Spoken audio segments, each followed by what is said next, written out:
आणि एक महत्त्वाची बातमी आहे, ईडी कारवाईपासून वाचण्यासाठी देशमुखांना ऑफर देण्यात आली होती। अंधश्रद्धा निर्मूलन समितीचे संस्थापक श्याम मानव यांनी मोठा दावा केला। ठाकरे पितापुत्रांना अडकवण्यासाठी देशमुखांवर दबाव होता असं देखील श्याम मानव यांनी म्हटलंय। तर ठाकरेंना अडकवण्यासाठी प्रतिज्ञापत्रावर सही करा असं देखील सांगितलं होतं असं देखील श्याम मानव म्हणाले। आणि या संदर्भात अधिक माहिती देण्यासाठी आमचे प्रतिनिधी गजानन उमाटे आपल्या सोबत आहेत। गजानन, श्याम मानव यांचा दावा आणि त्या दाव्याला अनिल देशमुख यांनी देखील दुजोरा दिलेला आहे, कसं पाहायचं या सगळ्याकडे? नक्कीच माझ्यासोबत श्याम मानव सर स्वतः आहेत। सर, तुम्ही जो दावा केलेला आहे की अनिल देशमुख यांना 4 ॲफिडेव्हिटवर सही करण्यासाठी सांगितलं होतं, काय तो दावा आहे ते सविस्तर सांगा।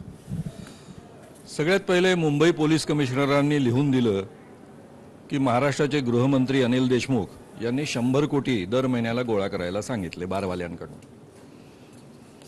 त्यानंतर त्याच्या आधारावर महाराष्ट्रातल्या एका नेत्यानं अनिल देशमुख महाराष्ट्राचे गृहमंत्री असताना त्यांच्याकडे 4 ॲफिडेव्हिट्स पाठवले। त्यांना सांगण्यात आलं की या 4 ॲफिडेव्हिट्सवर तुम्ही सही करून द्या, तर तुम्हाला ईडीमध्ये जेलमध्ये जावं लागणार नाही।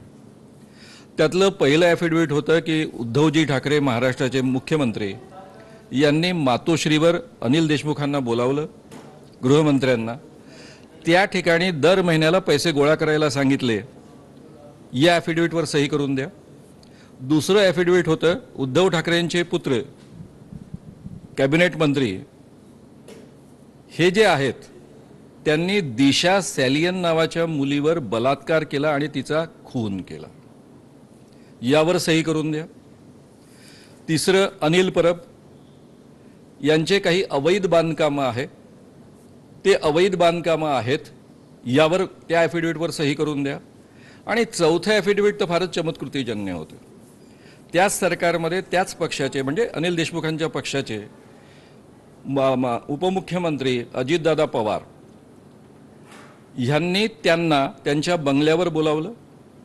त्यावेळेस अजितदादांचे चिरंजीव पार्थ हजर होते आणि त्या दोघांच्या उपस्थितीमध्ये अनिल देशमुखांना सांगण्यात आलं की गुटखेवाल्यांकडनं दर महिन्याला इतके इतके पैसे गोळा करून तुम्ही आणून द्या।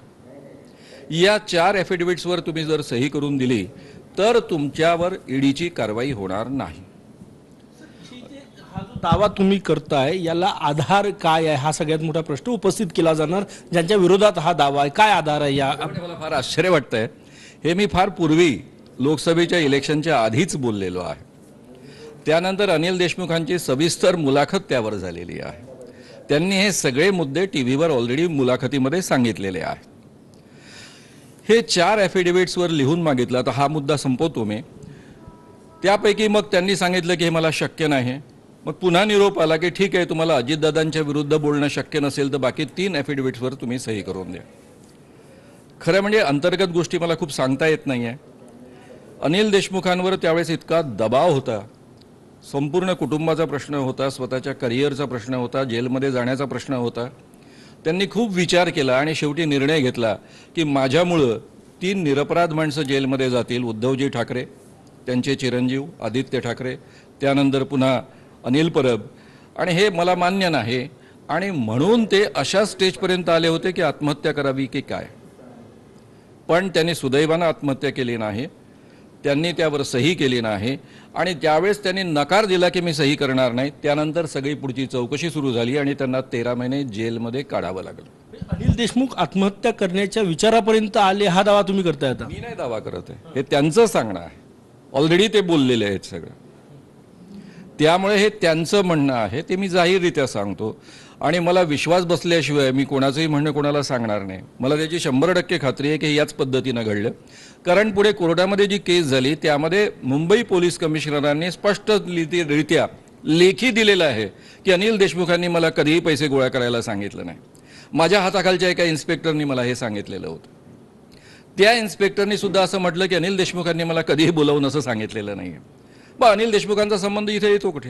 हे सगळं कोर्टात झालेलं आहे। एवढंच नव्हे तर जी चौकशी समिती नेमली होती त्याचा अहवाल अजून प्रसिद्ध केला नाही।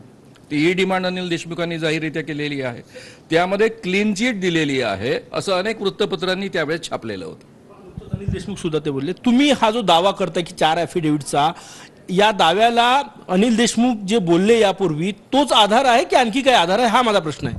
माझा साधा मुद्दा असा आहे की आपण कोणताही पुरावा जेव्हा म्हणतो तेव्हा कशाच्या आधारावर आपण बोलतो?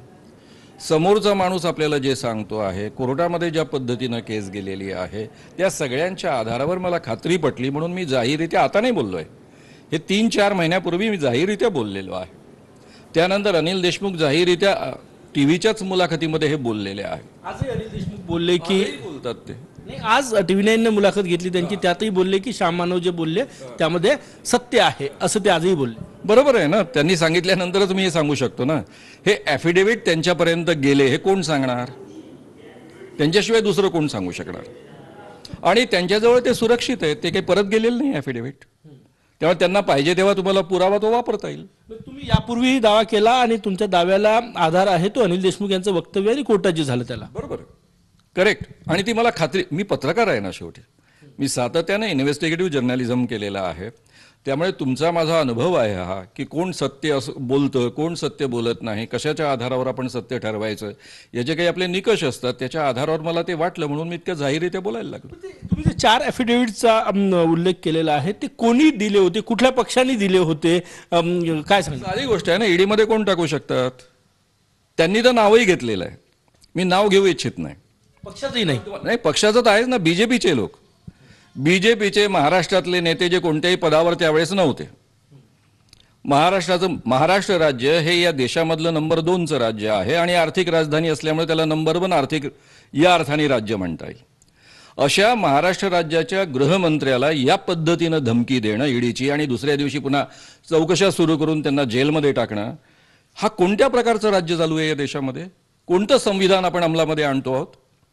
ही गुंडशाही आणि झुंडशाही आणि डिक्टेटरशिप याशिवाय दुसरं काय आहे? आणि म्हणून माझ्यासारख्या कार्यकर्त्यांना, ज्यांनी एकेकाळी इमर्जन्सीच्या विरुद्ध विद्यार्थी असताना लढाई दिली होती, जेलमध्ये गेले होते, त्या सगळ्यांना ही आपला देश वाचवण्याकरता, आपल्या देशातली लोकशाही वाचवण्याकरता, आपलं संविधान वाचवण्याकरता आज मैदानात येण्याची गरज वाटते आहे. आणि म्हणून मी इंडिया आघाडीचा प्रचार करण्यासाठी रस्त्यावर उतरलो आहे.